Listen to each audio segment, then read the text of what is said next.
Let's see here. I'm refusing to try and talk about Taylor Swift. Why? Because, I mean, Taylor Swift, I told you yesterday. I'm just like, I don't want them force feeding me on my Tay-Tay now. It's like, I love her new pictures, though, for her album. Did you see how sexy they are? What did I just say? I didn't want to talk about it. She You just looks so dove good. right in. I like all that. You're becoming a Swiftie.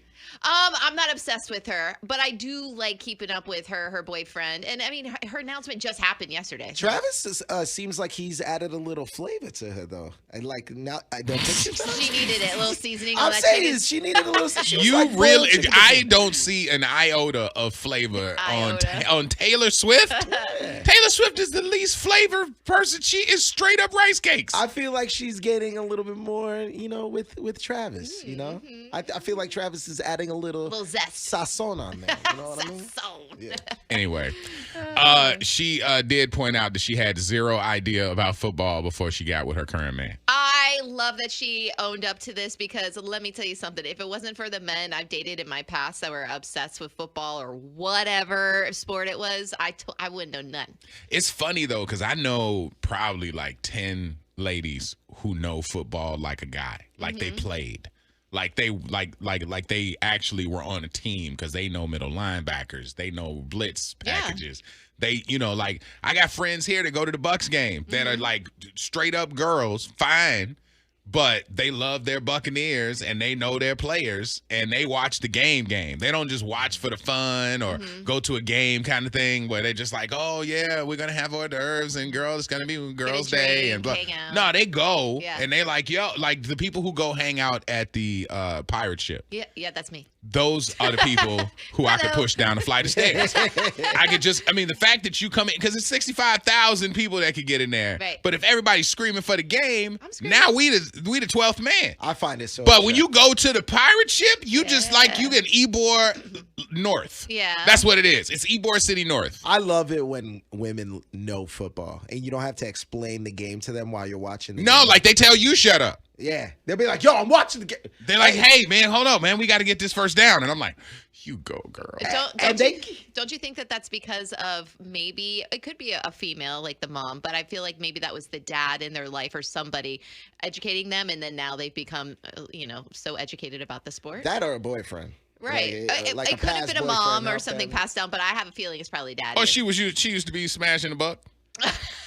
That's where I always look at it. If a girl know football, I'm like, one of them got her. See? One of them got her. That's Taylor exactly what you know. You're like, somebody got a history. I got a question. Would you be interested in going to see the theatrical release of Kanye West's movie? Yes. You would? I would. You would go to the theater to see a Kanye West documentary? Kanye might be crazy, but if there's one thing, he's entertaining as hell to watch.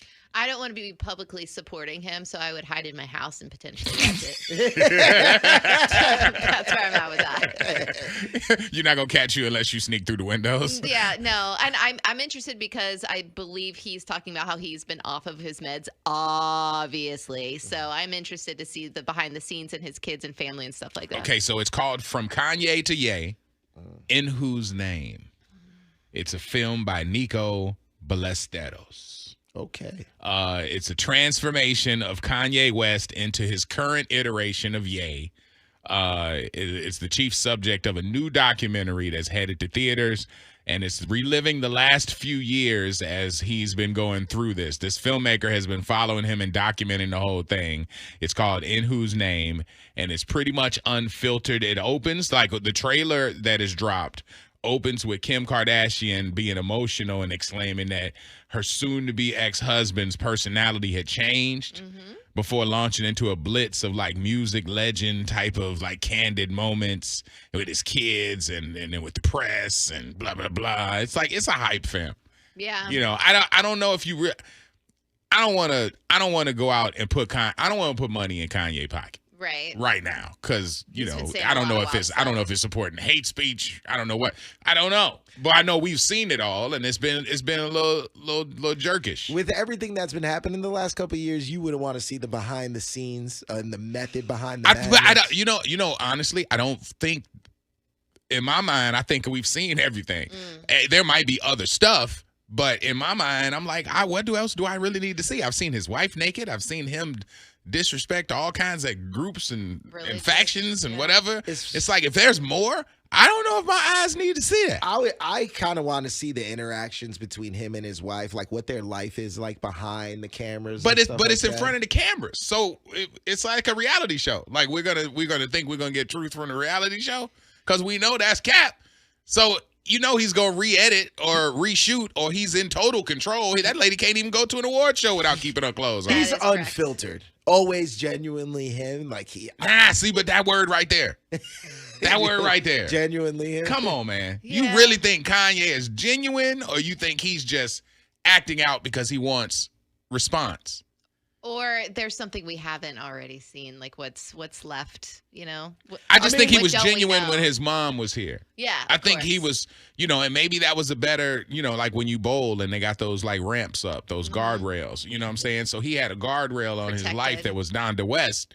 And once Dr. Donda West left this world, then he just started lashing out. And the more response he got in the pub, he just said, all right, well, let me just keep doing that. You know who else just said that? Ray J just said that.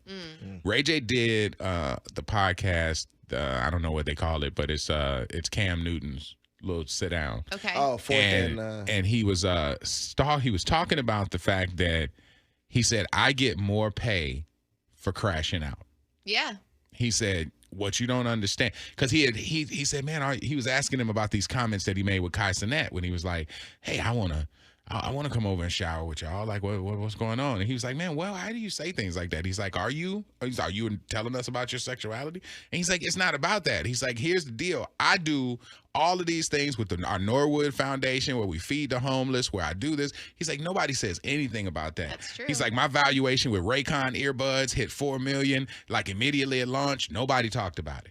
But when I crash out and I say something crazy, he's like, I get talked about on every platform across the internet, and I don't even have to pay for it. Yeah. He said, if I want people to talk about the good that I do, I got to pay and pay and pay. If I just crash out and say whack, crazy, insane stuff that people wouldn't expect me to say, I get all free, all over the internet. Yeah, the pub. So I think him and Kanye and those people like that who all seem to be in the same family circle Yeah. have learned, pop off, Yeah. the world's going to pay attention. It's true though, because we always talk about his crash outs, but lately he's been said to be in like rehab and doing things Who? with his wife and getting better. Kanye. But this ain't documenting that.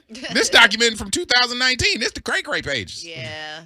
Interesting to see if I run across it and it's free in my house again. I will watch it. I'm not going to go pay, and I'm definitely not going to go to a movie theater to support him publicly. For real, like you put a whole theater full of people who want to see Kanye. I don't want to be in that room. I don't want to. I don't want to be in that room. I don't want to be in that room. I don't trust He's none of an y'all. autistic person. I don't trust none of y'all. I don't know. Did you say he's an artistic or autistic person? I said artistic. Nah. I was just I don't asking. know. Jury's out. For real. Test him. Orlando and the Freak Show. Hey, Boston is celebrating New Edition Day coming up for August 30th. New Edition Day for now. I'm just saying this out loud because I had an argument with somebody when they were talking about the best R&B groups, not boy bands, but like R&B, Gotcha. like guys in the new space, not like Temptations and all the other people, whatever. So New Edition was the one, and I was quoting Jermaine Dupri because Jermaine Dupri said New Edition is better than your Boyz II Men and it's better than your Jodeci's, and everything that everybody holds up high is like the standards, because they were the only group that broke apart and every one of their individual like factions all went multi-platinum. So it's like, you had BBD went platinum, Bobby Brown went platinum, Yeah. Johnny Gill was platinum, Ralph Tresvant was platinum. You know what I'm saying? So everybody out there, and then collectively they were platinum. So by the math, they're the best ones, and nobody else really was able to break apart and do that. Not even your Backstreet Boys or your NSYNCers or anybody like that. All those boy bands never got to break up and actually be real. I always said that New Edition was the first boy band. I know a lot of people don't consider them a boy band, but that was like the first boy band that I remember. It was just hard to kind of call black people boy back then. Right. Black people wasn't really trying to be called the boy band. You're like, what you call us? Like, no. Oh my God. Whatever. You touching the board with that thing? Dude, you're gonna have a bandage. You're gonna go out there. You're partying out there, right? I know it's for work too. But I'm going out there for a 3-day summit, but I mean, Yeah. it's a party, in the too. hotel that we're all staying in. Everybody's at the Mondrian. You're gonna have a bandage. Like your finger's gonna be. You think they're gonna have to Band-Aid it up? Well, they're gonna have to drain it. They're gonna have to drain it, and then they're gonna have to cover But I mean, it up. whatever they got to do. Long as if you can keep me with 10 fingers and where I don't have to If you have a bandage and you're going out to the summit, you got to come up with a better story. You can't just be like, yeah, I gangrene and they had to drain it. All right. Okay, so I will. Okay, because so here's the deal. Because Amber Rose and all this, you're gonna be around celebrities. Out there. Amber's gonna be there because Yeah. she's with Scam Artists. Bebe This is Rexha. Scam Artists, so everybody's gonna be there. So, but the one that I've never met, who I'm dying to meet, is Bebe Rexha. BB, yeah. So Bebe Rexha is doing this pool party, and it's at the hotel. One of my best friends is the Scam Artist. Yes. He's the one throwing it. B, it's in the hotel. So I'm gonna have some time with BB. So we're gonna be BB, we. Okay, and so I'm gonna have to come up with a better story. So I will tell her What are you gonna that tell her about your middle I'm gonna finger? tell. Okay, so You have to press her. so I was doing a backpack giveaway for back to school. And there was a little kid who was walking back across the street with his brand new backpack. And a raccoon. Shut up! Not a Listen raccoon. to my story. raccoon? It was a big raccoon. It's a It raccoon. was a capybara. A capybara.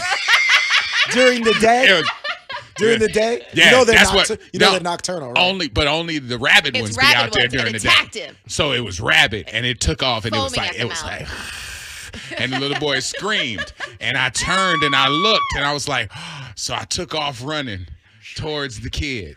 And as soon as I grabbed him, the raccoon lashed out, and I stiff-armed the raccoon. Okay, hold on. And the raccoon bit me on the wait. finger. Crunch. And then I knew And then that you something screamed. was bad. You were good. But the little boy got away free. Listen, you were That's good. the story. No, you were good with That's that the story story. until you said you ran. We know you ain't running. All right? So I saw the kid, and then I gently, briskly walked towards the kid and was like, I will save you once I get there. But it took me a minute. If you loved that video, then you're going to want to check out more. Make sure you hit subscribe right below.